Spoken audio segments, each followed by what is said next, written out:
There's a myth going round town that when you get older you just sit down and start rocking, just rocking.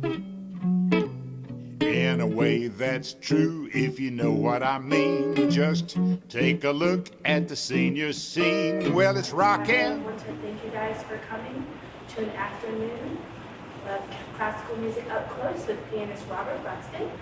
He is from the UNC Chapel Hill University, and he teaches piano there, and he also has his own studio, and he's been around the world performing. And this is his second time here at the Passmore Center. So I'll let him tell you more about himself. Thank you very much. Thank you, Megan. Thank you all for being here today. So I will speak about the pieces before playing and explain what to listen for, the time period in which the composers lived, some of their biographies too. So, so I'm going to start with, and the program today has some things that are more familiar and some things that are less familiar. And I'll start with something less familiar. This is a piece, Sonata in B minor. It's a very short sonata by the composer Carl Philipp Emanuel Bach. It's a long name. But he was one of the many children of Johann Sebastian Bach, J.S. Bach. So CPE for short for the son and J.S. for the dad. It's hard to say his full names. So CPE, like most children, he rebelled against his dad, and he wrote music in a completely different style. If you hear the music of Johann Sebastian, the dad, it's very ornate and complex, and he writes fugues and all of these Baroque things. I'll demonstrate now. Dad's music is...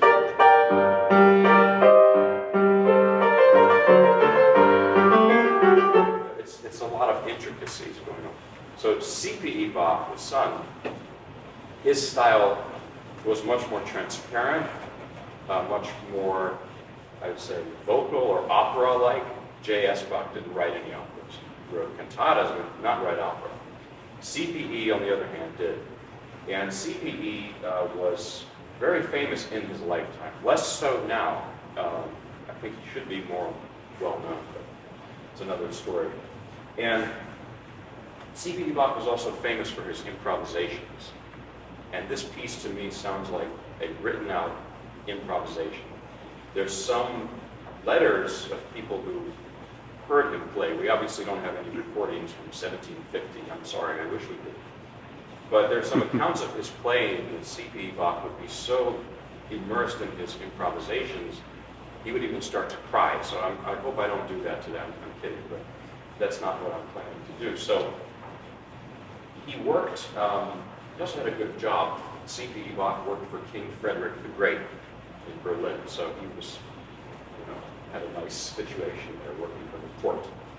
So at any rate, here's the sonata in B minor. It's a very improvisational and very moody piece, I would say, by Carl Philipp Emanuel Bach.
Bach.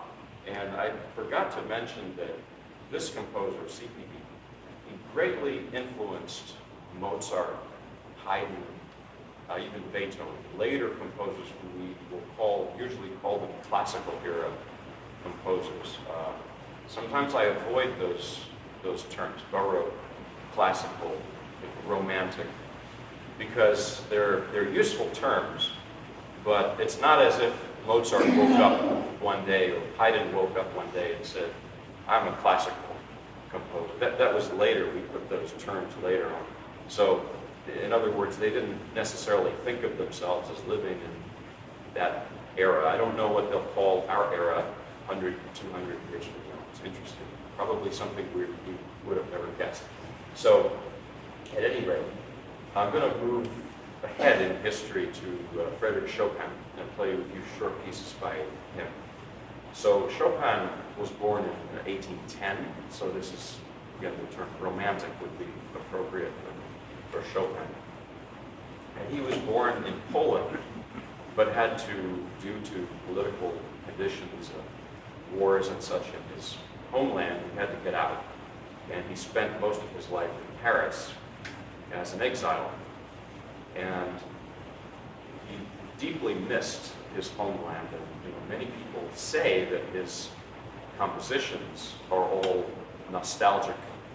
They're very nostalgic. Chopin's style is a mixture of, to say it very simply, a mixture of great sadness and also joy at the same time. It's a paradoxical thing. So anyway, I'm going to play first a nocturne. This is a rather famous piece, C-sharp minor nocturne from Chopin.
I'm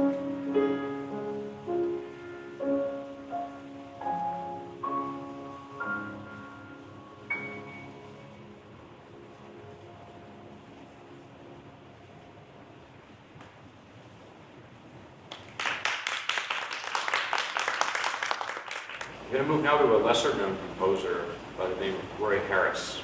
He was an American composer, born in 1898 and died in the 1970s. So Roy Harris was very popular in his lifetime, especially in the 30s and the 40s, in the 50s, but his popularity has faded, and I think it's time to reconsider his music. Roy Harris is the quintessentially American composer. So he was born, and I'm not making this up, he was born in a log cabin in Oklahoma. And he was a truck driver. And sometime in his early 20s, he decided he wanted to become a classical composer. He heard some music on the radio, I guess, and he decided, no, sorry, radio wasn't around. He went to a concert, I think, with his sister, I think. And he caught the bug, so to speak.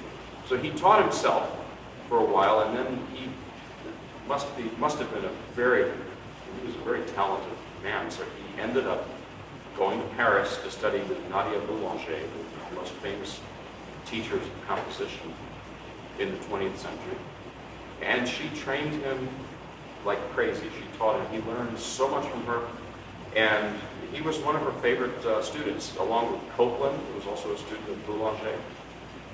So, anyway, these pieces were written during the Second World War. This is, they're called American Ballads. They're piano pieces, short piano pieces, based on folk tunes. Now, this is not a new thing. Stravinsky did that. It was Rite of Spring by Stravinsky is based on folk tunes. Uses them and arranges them to fit into his composition. So Roy Harris takes these American folk tunes and builds these pieces out of them. I'm going to warn you, the sound is a little bit, it's not quite tonal, it's a little bit atonal. It's not nothing crazy, but it's a little bit modernistic. So he liked to make chords built on open sounds,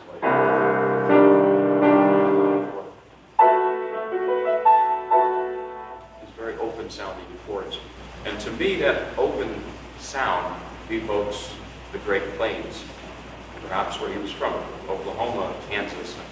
So there's sort of this wide open feeling to it. The first ballad I'm going to play, the first piece, is called Streets of Laredo, which is a famous tune, it's a famous Western song. Laredo's a town on the border of Texas and Mexico. It's actually half of it is in Texas, half of it's in Mexico. So, but what he does to it is a different story. You will hear he changes it, puts it in his own voice. So, Streets of Laredo, Roy Harris.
couple more.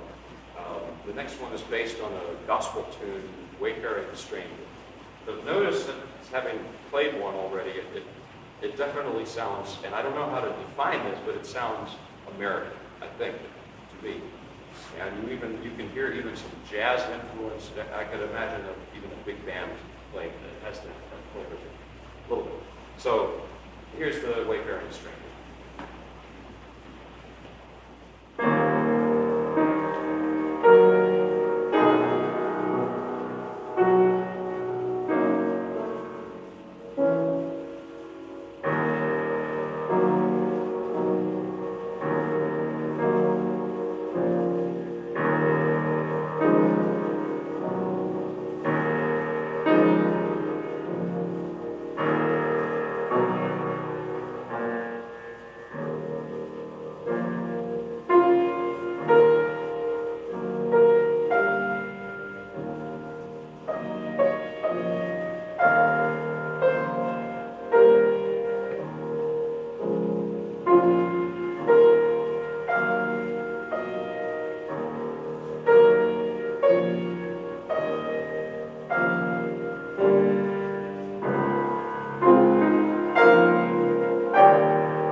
I don't know the folk song The Bird, but apparently there is one. So here it is.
I'm going to end with, I'll play one more piece. So this is a Russian piece by Sergei Rachmaninoff, the Prelude in B-flat major. It's very evocative of bells. Rachmaninoff was inspired by the church bells that he heard growing up Novgorod in northern Russia in his childhood. So he was born 1873, died in 1943. So this is one of his earlier pieces, late 19th century.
We paid our dues all those years, and it's so nice to be switching gears. It's a grand new century, and it's the senior life, the senior life, the senior life for me.